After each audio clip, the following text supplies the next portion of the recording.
আসসালামু আলাইকুম বন্ধুরা, আশা করি আপনারা সকলেই ভালো আছেন। 5 শ্রেণীর ব্যক্তির সাথে ঝগড়ায় লিপ্ত হতে নিষেধ করেছেন হযরত আলী রাদিয়াল্লাহু তাআলা আনহু। কিন্তু কেন? ইসলাম কখনোই দ্বন্দ্ব কলহ সমর্থন করে না। ইসলামের অন্যতম একজন খলিফা হযরত আলী রাদিয়াল্লাহু তাআলা আনহু, তার সম্বন্ধে আমাদের প্রিয় নবী হযরত মুহাম্মদ সাল্লাল্লাহু আলাইহি ওয়াসাল্লাম বলেছেন, তোমরা যদি আমাকে একটি জ্ঞানের শহর হিসেবে ধরে নাও, তাহলে হযরত আলী রাদিয়াল্লাহু তাআলা আনহু হচ্ছে সেই শহরের দরজা। সুবহানাল্লাহ। পৃথিবীর সর্বশ্রেষ্ঠ জ্ঞানী ব্যক্তিদের মধ্যে একজন হলেন হযরত আলী রাদিয়াল্লাহু তাআলা আনহু। আজ আমরা আপনাদের সামনে বিশ্বের অন্যতম সর্বশ্রেষ্ঠ সেই জ্ঞানী ব্যক্তি হযরত আলী রাদিয়াল্লাহু তাআলা আনহুর 5টি উপদেশ বাক্য পেশ করব। তাহলে চলুন, কেন তিনি 5 শ্রেণীর ব্যক্তির সাথে ঝগড়া বিবাদ করতে নিষেধ করেছেন। প্রথম যে ব্যক্তির কথা তিনি বলেছেন, সে হচ্ছে মহল্লার সর্দার বা বর্তমানে যাদেরকে আমরা চেয়ারম্যান হিসেবে চিনি। কারণ এই ধরনের তথাকথিত এলাকার প্রভাবশালী ব্যক্তিবর্গ বা নেতাদের সাথে যদি আপনি দ্বন্দ্বে লিপ্ত হন, তাহলে তারা আপনার বড় ধরনের কোনো ক্ষতি করে ফেলতে পারে। তারা তাদের ক্ষমতার অপব্যবহার করে যে কোনো ধরনের মিথ্যা মামলায় আপনাকে ফাঁসিয়ে দিতে পারে বা আপনাকে কোনো বড় ধরনের বিপদে ফেলতে পারে।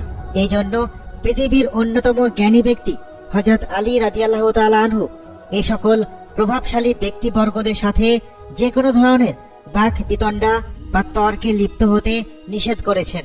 দ্বিতীয় প্রকৃতির ব্যক্তিরা হচ্ছেন আলেম ওলামাগণ। হযরত আলী রাদিয়াল্লাহু তাআলা আনহু নিষেধ করেছেন আলেম ওলামাদের সাথে কোনোভাবেই তর্কে না জড়ানোর জন্য। কারণ আপনার জ্ঞানের পরিধি কোনো অংশেই তাদের থেকে বেশি নয়। আমরা অনেকেই অনেক সময় কোনো আলেমকে মাথা গরম করে বলে বসি, আরে মিয়া, আপনি তো ভুয়া ব্যক্তি, না জেনে শুনেই যত সব জাল হাদিস ব্যাখ্যা করছেন। কিন্তু সত্যি তো হচ্ছে এই যে ব্যক্তি প্রকৃতপক্ষে একজন আলেম এবং যিনি পবিত্র কোরআন ও সুন্নাহর আলোকে নিজেকে দীক্ষিত করেছেন, তিনি এজন্যই আলেম কারণ তিনি তার জীবদ্দশায় অগাধ জ্ঞান অর্জন করেছেন, যা আমি আপনি বা সাধারণ মানুষ কখনোই করিনি। তাই কোনো আলেমের সাথে ঝগড়া বা তর্ক পরিহার করাই আমাদের জন্য উত্তম হবে, কারণ এতে করে আমরা তাদের অভিশাপের শিকার হতে পারি, আর তা আমাদের জন্য অনিষ্টের কারণ হতে পারে। 3 নম্বর হচ্ছে বাচ্চাদের সাথে বিতর্কে লিপ্ত না হওয়া। হযরত আলী রাদিয়াল্লাহু তাআলা আনহু বলেছেন, বাচ্চাদের মস্তিষ্ক খুবই ছোট আর তাদের চিন্তার পরিসরও সীমাবদ্ধ। তাই এই কোমলমতি শিশুদের সাথে কোনো বিষয় নিয়েই তর্কে লিপ্ত হওয়া যাবে না। আমরা তাদের আদর ভালোবাসা দিয়ে যতটুকু বোঝাতে পারি সেটুকুই যথেষ্ট। 4 নম্বর হচ্ছে মহিলাদের সাথে যাবতীয় তর্ক বিতর্ক বা ঝগড়া এড়িয়ে চলা।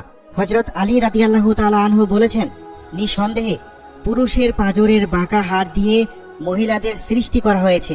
তাদের চিন্তাধারা এবং ব্যাখ্যা করার ক্ষমতা পুরুষদের মতো নয়। অনেক সময় তারা নিজেরাই ভুল করে, আবার সেই ভুলকে জাহির করেই নিজেদেরকে সঠিক প্রমাণ করতে চায়। তাই সবচেয়ে উত্তম হচ্ছে তাদেরকে আদর যত্ন দিয়ে নরম স্বরে বুঝিয়ে সঠিক পথে নিয়ে আসা। কোনো ধরনের দ্বন্দ্ব কলহ তাদের সাথে এড়িয়ে চলাই উত্তম। 5 নম্বর হচ্ছে যারা কথায় কথায় গালিগালাজ করে, মুখ খারাপ করে, তাদের সাথে ঝগড়ায় এড়িয়ে চলা।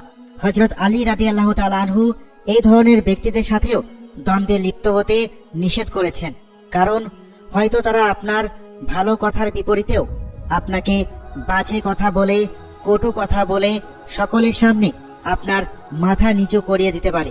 আল্লাহ তাআলা আমাদেরকে হযরত আলী রাদিয়াল্লাহু তাআলা আনহুর এই 5টি উপদেশ মেনে চলার তৌফিক দান করুন। আমিন।